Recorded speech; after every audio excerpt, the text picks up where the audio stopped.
talking about, man, and this is Imhotep, man. And I'm telling you, nobody historically has been done more wrong than Imhotep. And I don't even know why. And I'm going to start off by telling you why, man. I got a bone to pick. Before I can even get into who Imhotep is, I need you guys to understand what we're fighting against, right? This is what we're fighting. Cat, yes, Cat, love it, right? So, Cat, you came in at the right time because now I'm going to talk about my personal good friend Imhotep, right? And the travesty that was done to Imhotep. Now, let's remember, I'm going to give you a little background. Imhotep, his name... Okay, guys, I got to cook. The name Imhotep literally means he who comes in peace, okay? He who comes in peace. I want you guys to remember this, right?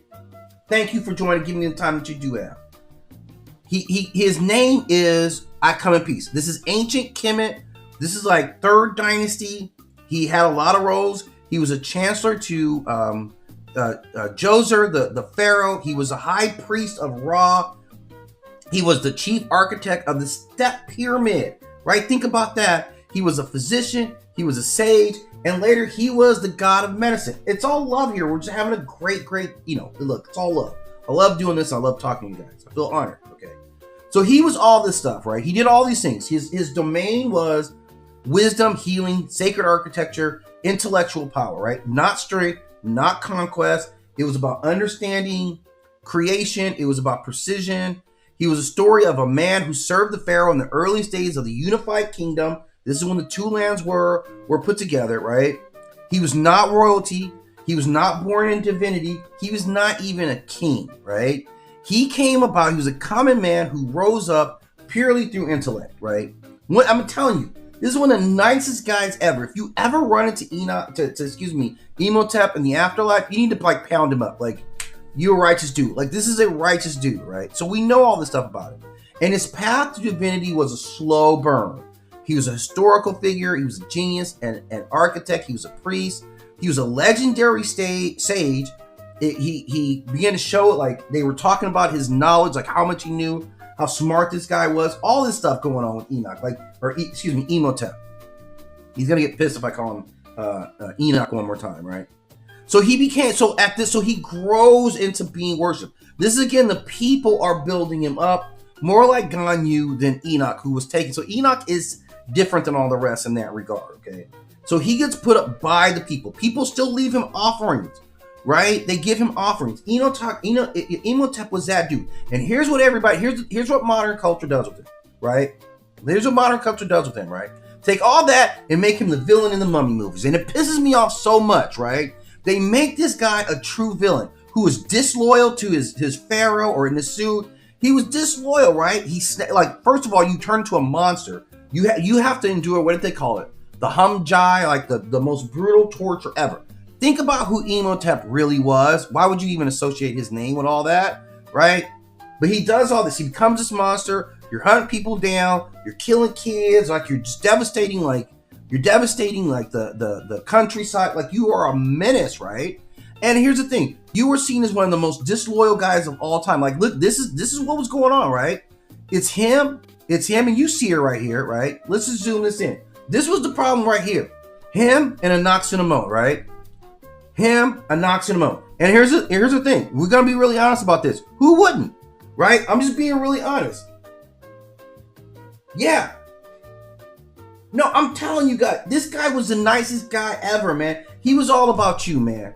He was all about like medicine, wisdom, building temples, right? This was all about it, man. Like, in his story. Yeah, okay. Here's the thing about, if we go to actual Kemet, if we talk about actual Kemet, not after like, the invasion and all that, the royalty was here. The royalty wasn't just like, we're in charge and you guys, they had a duty to us. That's the difference. Like, you remember back in the day, the Nasut, the king, he had to endure a test to make sure he was worthy. He had to go and like it was running. It was all the things that were warrior stuff. He had to do this, or you had to be able to protect the people first. That is how they were judged. So maybe, I understand this history was written by the royalty or what survived, But man, they didn't have to take a common man and elevate him up. Like they were also writing the history, but their history was really accurate. They know who built those temples. They know who the architects were, so they were keeping that. So a lot of this is kind of some documentation. And you're right, the side that wins always gets to dictate that history. But going back on what we know, he was not this monstrous mummy. Like I talked about what they did to my man Anubis the other day, man. Same movie, man. Now Anubis, who is another one of the nicest guys you can meet, will lead you to the underworld so you don't get lost. And now he's got some undead army and wants to come back and just lay waste to everything. None of this stuff, like I'm just saying, man. Imhotep is a story. It's a beautiful story of a guy who came up because he was just so good at healing, right? His people sought cures at his temples. This was divine intelligence, so he was a patron of scholars and physicians. He was seen as a builder of order from a time where it was more chaotic. He was a mediator, so he was a bridge between human understanding and divine truth. He was all that. So he wasn't flashy. He wasn't that dude, right? He just executed very well, right? This guy just ran the play every single time. This is like, he's like John Stockton on the pick and roll, right? I'm not flashy, but I'm executing that pick and roll every single time. And I provide solid defensive pressure on the other end of it, right? So he was a balanced guy. You know, people slept in his temple. He is later identified with Asclepius, right? Like the Greek god Asclepius. They're the same. They're basically doing the same thing. We don't put Asclepius in movies where you're like a demon and trying to steal the king's woman. Like we don't do any of that. And like I said, you know, look, Mr. Pharaoh, maybe you don't have her around, man. I'm just saying, I saw Noxinamon and I'm like, you know, it is what it is now, right? But back to Imhotep, like what he really means for a lot of us is that, you know, intelligence itself is divine. Intelligence itself, what's in our brain computer noodles, is divine thought. We have the ability to understand the nature of the universe, right? We have the ability to see how the universe is structured in the way that Thoth talked about it. Thoth would have absolutely loved this guy right here. He would have been all over this guy right here. Now, in modern interpretations, it's all jacked up, right? It's mad messed up. In the Mummy films, now you're a cursed priest. You're this resurrected villain. Absolutely inaccurate, but it's very revealing because we still saw him as being all, you know, so powerful, right? I'm talking about this deity Imhotep. I'm talking about figures who have been deity, guys who are regular dudes, right? These guys here, right? Enoch, who was taken by the Lord or taken by God and became Metatron. Ganwu in Chinese culture, who became elevated by the people until he ascended to godhood. And then, of course, you know, my most righteous homie Imhotep, who becomes, in their literature, becomes a man who becomes worshipped as a god of healing. So these are all about regular guys like us, right? Undrafted picks, like that guy that went undrafted, you know, maybe didn't get drafted in the second round. Like, these are all Kurt Warners, right? Thank you, Chicken, for coming in. Like, definitely appreciate it. Anytime you give us is always appreciated. Make sure you come back. I'm glad you enjoyed the live. So yeah, that's all good stuff for me, right? So these are the guys, these are the triads of guys who were regular guys like me or you and became divine. A lot of it through like character, right? That's the lesson that we learned from Ganyu. It was character, it was loyalty, it was always doing the right thing, knowing that you could be counted on to be a solid guy at a time of chaos. You know, for Imhotep, it was helping people, building pyramids, right? He designed some of the first pyramids, and I think they may even say that he designed like 3 different pyramids, right? I think he had 3 pyramids to his credit, which is a lot for anybody. I don't even have one, right? I'm still working on getting my first one in. Maybe it's going to go down soon. I'm not sure yet. But this is what we get. Like, you know, be regular, be smart, be loyal. And with Metatron, Enoch, he documented everything. He was smart enough to see all the patterns of the world. So he documented, he was the main guy. And once you start to tap into divine knowledge, the system elevates you, right? The system, God immediately looked at him and said, man, I got to really do something. I'm not getting enough out of this guy. He can really handle some load here, right? Like, I don't know, man.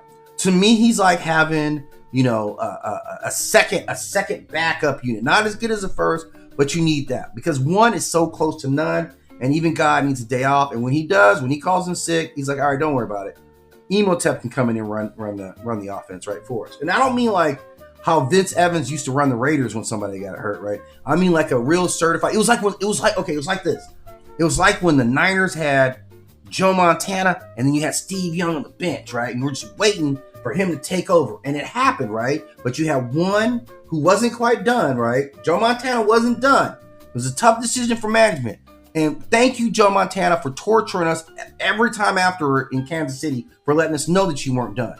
But Steve Young did guide us to a couple of runs and a Super Bowl title. So we have to take it for what it's worth, right? But that's the role that Enoch played, becoming Metatron. But each of these has manifested like through their own personal like ethics and intelligence that they ascended to what we all aspire to be, the upper room, right? Like not going in there on your back, not going there stretched out, but going there walking in, going in there invited and knowing what's going on 100% of the time. So that's who these guys are. I thought it was a fascinating triad, so I had to get into it. I'll probably talk about each of these figures like a little bit more individually, but I'm at the end of this time right now. I'm out of material, but I'm definitely looking forward to getting back. I will be back later on today.